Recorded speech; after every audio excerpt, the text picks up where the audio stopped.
আপোনালোকে চাই থাকোঁ সোনকালে নমৰে।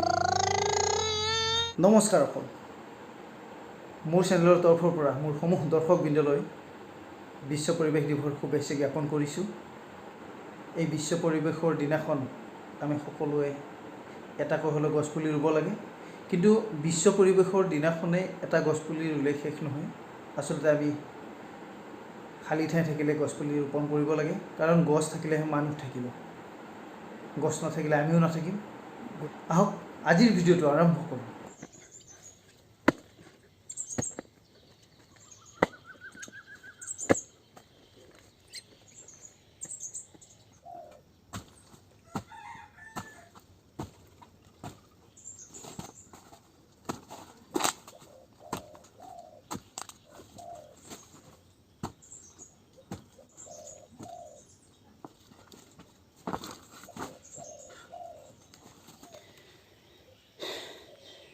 খুব গৰম পৰি আছে, সেইকাৰণে যিকোনো পুলি ৰুলে হয়তো মৰি যাব।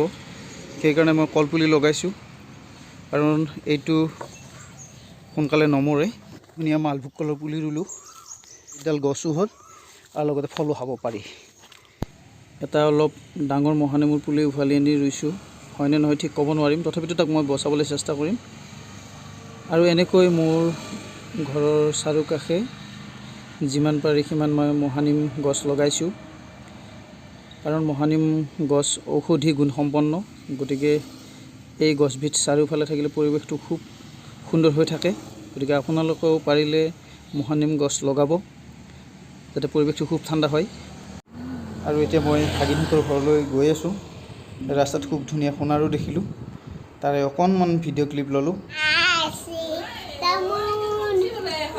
ভাগিনী খুব কবিতা গাই আছে, নতুনকৈ স্কুললৈ গৈছে, গতিকে আমাক দেখুৱাইছে সি কি কি জনা হৈছে।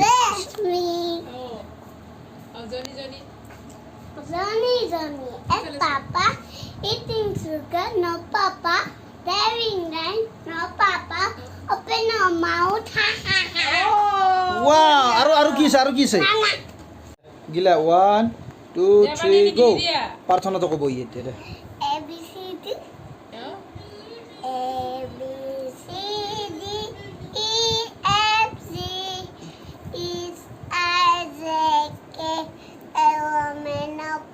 হাত গুচোৱা।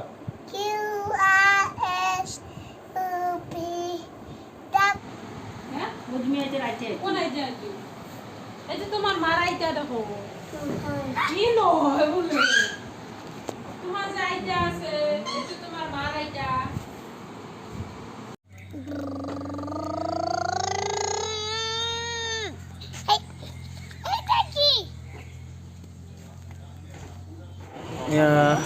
মুন্নাফ দাই মোক গছৰ পুলি দিছে বিশ্ব পৰিৱেশ দিৱস বুলি।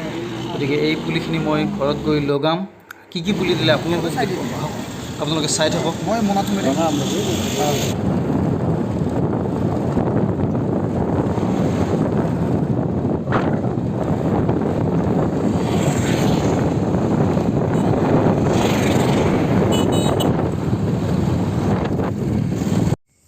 আৰু ফাইনেলি বগৰী পুলি আৰু আমলখি পুলি লৈ আহিলোঁ।